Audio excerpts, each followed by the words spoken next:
लोहे का काम करने वाले लोग, लोहार जिसको कहते हैं, उनके यहाँ ज़्यादा हुआ करता था। एक चमड़े की थैली रहती थी बड़ी सी, जो कि श्वास उसमें हवा जाता था, फिर तेजी से श्वास छोड़ा जाता था और उससे जो हवा निकलता था उसमें अग्नि धधकती थी।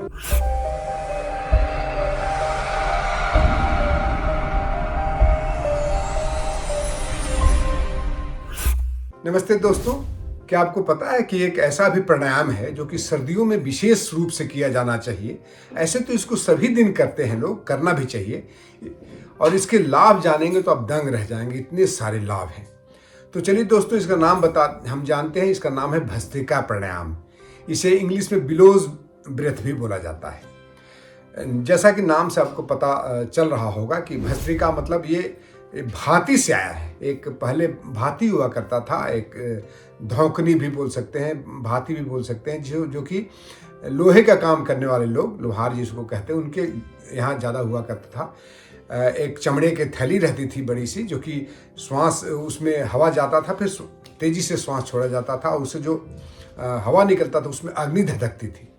तो इस तरह से उसे वो बहुत ही कारगर है, उसी से ये प्राणायाम है, इसका नाम लिया गया है, रखा गया है। तो जानते हैं कि इसके हमें इसे कैसे किया जाता है, लेकिन इसके पहले मैं इसको लाभ जानता हूँ। जब तक लाभ नहीं जानेंगे इसके पीछे इंटरेस्ट आपका बढ़ेगा नहीं, और बहुत ही कारगर लाभ है, एकदम बिल्कुल 100% सही है। तो सबसे पहले हम जानते हैं कि इसका पहला लाभ क्या है। कम से कम 11 लाभ मैं आपको बताऊंगा, हालांकि लाभ तो अनेकों हैं, लेकिन मैं 11 लाभ आपको बताने जा रहा हूँ। सबसे पहला लाभ है कि आपकी लंग कैपेसिटी अभूतपूर्व रूप से बढ़ जाती है। आप श्वास काफ़ी लंबी ले सकते हैं, गहरी ले सकते हैं, जिसका अनेक सारे फायदे हैं जो कि आपको पता होगा। दूसरा है कि आपको अस्थमा के रोग में इसका काफ़ी महत्वपूर्ण योगदान है। अस्थमा के रोग में आपको जो हम जल्दी श्वास लेने लगते हैं या अनेक परेशानियां हैं, तो उसमें इसका काफ़ी लाभ होता है। शॉर्टनिंग ऑफ ब्रेथ भी इसमें ठीक होता है। सीओपीडी में आपको कंपल्सिव जो हमारा डिसऑर्डर है, ये पल्मोनरी डिसऑर्डर जो है, उसमें काफ़ी ये लाभ पहुंचाता है, जिसमें हम जो हमारे पॉल्यूशन के कारण, चाहे जो अन्य प्रॉब्लम्स के कारण जो हमारा हो जाता है, तो सीओपीडी उसमें काफ़ी लाभ पहुंचता है। इसके अलावा आपको जो एलर्जिक राइनाइटिस है, यानी हमारे जो नोज़ में ब्लॉकेजेज हो जाते हैं, हमारे इंटरनल वाल्स में, नोज या थ्रोट के इंटरनल वाल्स में स्वेलिंग हो जाता है, उसमें इसका काफ़ी लाभ होता है और हमें काफ़ी फ़ायदा पहुंचता है।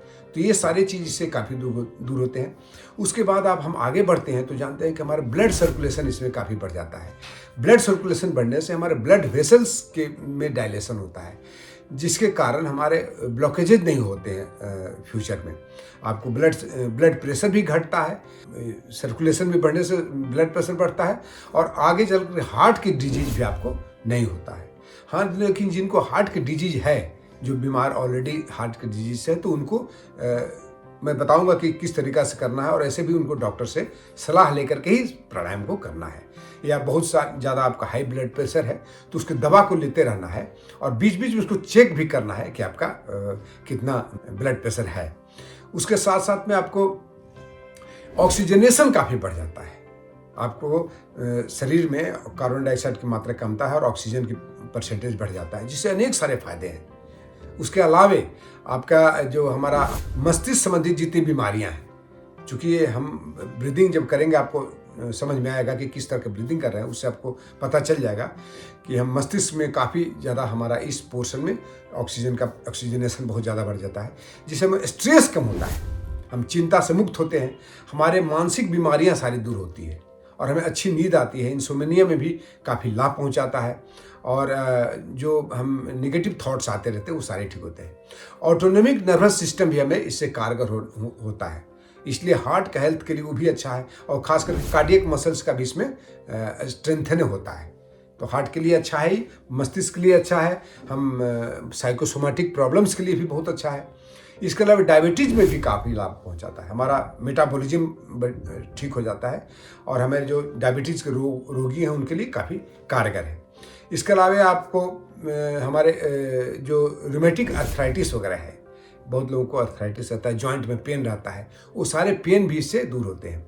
वेट मैनेजमेंट में काफ़ी लाभ होता है, वजन जो है घटता है आपको, यदि इसको प्रॉपर ढंग से किया जाए, और BMI रेशियो जो है आपका ठीक हो जाएगा। बॉडी मास इंडेक्स है, यानी आप सरकमफरेंस जो आपका होता है, खास करके कमर का सर, हिप जॉइंट में जो सरकमफरेंस होता है वो कमेगा, आपको आप सुंदर दिखिएगा। चेहरे पर एक ग्लेज आता है, वाइटल एनर्जी आपका शरीर में बढ़ जाता है आपका ऑक्सीजन परसेंटेज बढ़ने से। आपको एक और चीज़ बहुत महत्वपूर्ण है, जो कि हमारा ब्लड का एक्सचेंज, जो ऑक्सीजन और कार्बन डाइऑक्साइड का जो एक्सचेंज होता है वो काफ़ी अच्छे ढंग से होता है। तो इसलिए आपको ज़्यादा से ज़्यादा हमारा ऑक्सीजन ब्लड में ऑक्सीजनेशन होता है, जिसके कारण अनेक लाभ है। आप तो जानते होंगे, उससे हमारे ब्लड में जब ऑक्सीजन का परसेंटेज बढ़ जाता है तो कितने लाभ हमें पहुँचते हैं।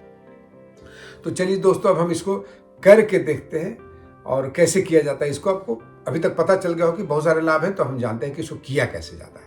तो सबसे पहले नए लोग इसको कैसे करें, तो उनको मैं, ये मेरा सजेशन होगा, बहुत अच्छे तरह से इस वीडियो को देखें और उसके हिसाब से ही अपना आगे के इसमें करें।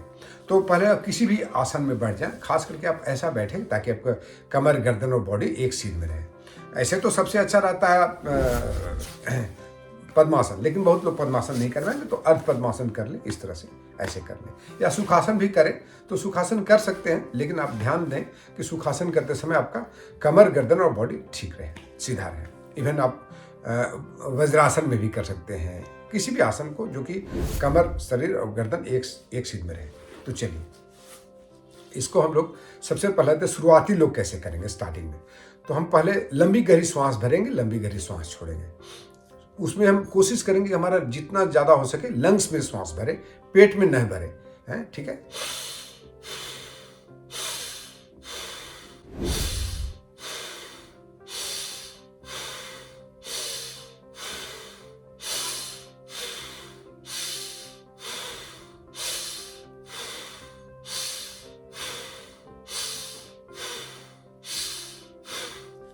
शुरुआत वाले लोग 20 राउंड्स करें। उसके बाद क्या करेंगे, राइट नॉस्ट्रिल्स को बंद करके लेफ्ट से हम छोड़ेंगे। जब हम एक राउंड पूरा हो जाता है, इसको एक राउंड कह सकते हैं, ऐसे।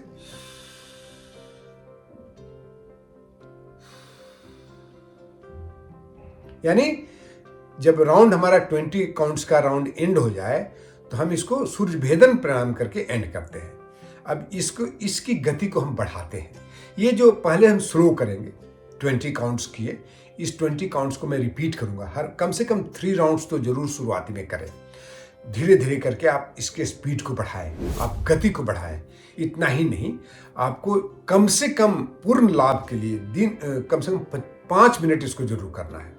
खाना पीना के बारे में आप हल्का फुल्का चाय वगैरह ले सकते हैं इसको करने के पहले, या शाम को भी किया जा सकता है, लेकिन सबसे अच्छा टाइमिंग सुबह के समय।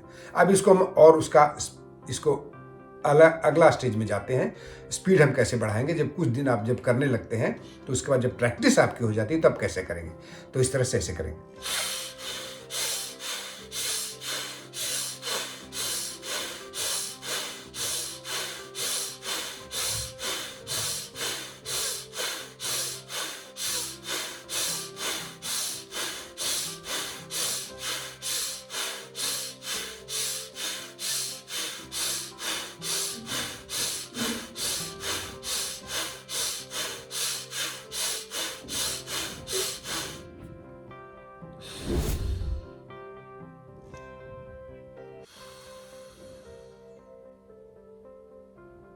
ठीक है, अब हम थोड़ा स्पीड इसको बढ़ा दिए।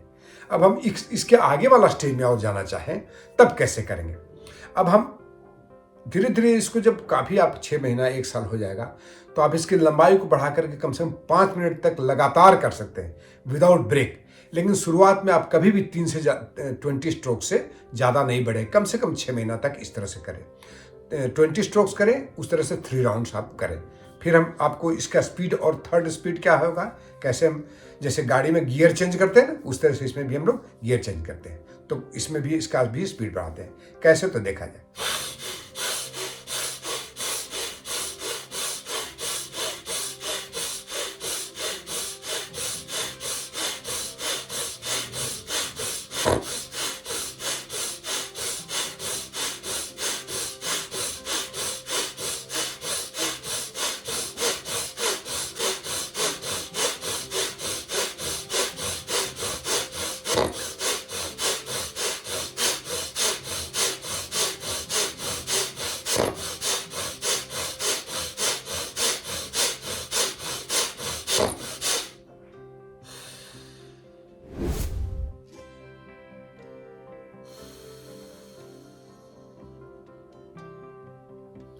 तो ये 3 स्पीड हुआ। अब इसकी संख्या को आप चाहे तो फ्यूचर में जब काफ़ी एक्सपर्ट हो जाए इसमें तो इसको बढ़ा सकते हैं। अब चलिए इसका दूसरा तरीका भी बताते हैं। बहुत लोग दूसरे ढंग से भी इसको जानते हैं, तो वो तरीका क्या है वो मैं दिखाता हूँ आपको। भस्त्रिका प्राणायाम क्या करेंगे, पहले मुट्ठी बांधेंगे और ऊपर में श्वास भरते हुए ऊपर की तरफ जाएंगे और ऊपर में जाके मुट्ठी को खोल लेंगे, ऐसे खोल लेंगे। ठीक है, तो पहले तो हम मुट्ठी इस तरह से बांधते हैं ऐसे, उसका फिर शरीर को सीधा करके और फिर श्वास भरते हुए ऊपर की तरफ लेके जाते हैं।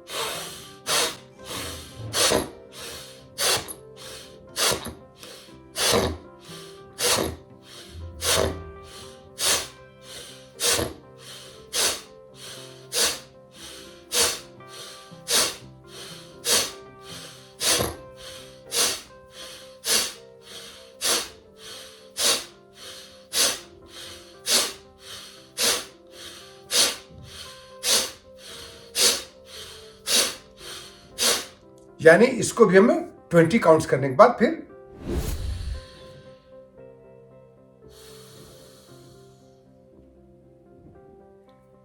ठीक है, तो इसको भी इस तरह से हम आपको अब ये तरीका भी हो सकता है। ठीक है ना, ऐसे भी आप कर सकते हैं।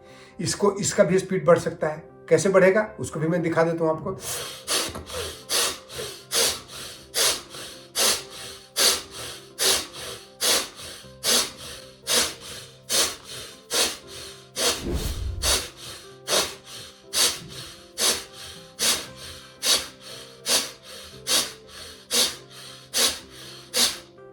तो ये भी आपको एक दूसरा तरीका हो सकता है, समझे ना। तो एक चीज ध्यान रखिएगा कि आप इसको भी उसी तरह से करना है जैसे कि आप नए अभ्यर्थी जो है, नए अभ्यासार्थी, वो धीरे धीरे करेंगे, नए अभ्यासी धीरे धीरे करेंगे। ठीक है, और जो पुराने हैं वो स्पीड में स्पीड इसका बढ़ा सकते हैं। एक और तरीका बताता हूँ, तीसरा तरीका, उसमें आप स्पीड आपको बढ़ाने में आसान होगा। कैसे करते हैं,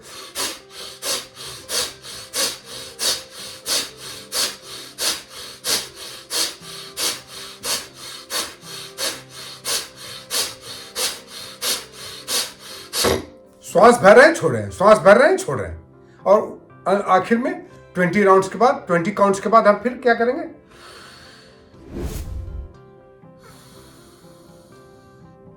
यानी राइट नोस्ट्रिल से श्वास भरेंगे, लेफ्ट से छोड़ेंगे।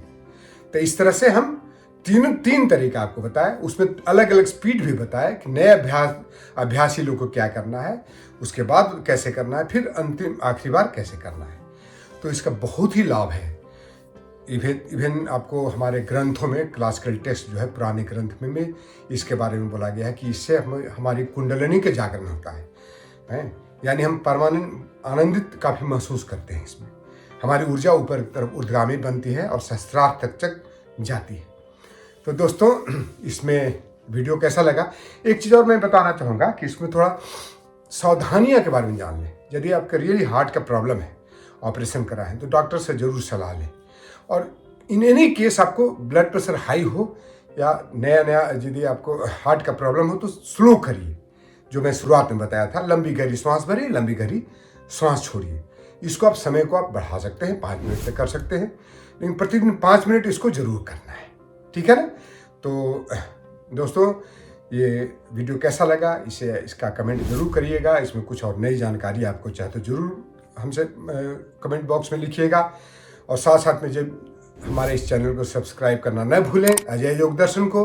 और उम्मीद है कि आपको वीडियो अच्छा लगा होगा। इसे शेयर करें और हमारे चैनल को सब्सक्राइब अवश्य करें। जय हिंद, धन्यवाद।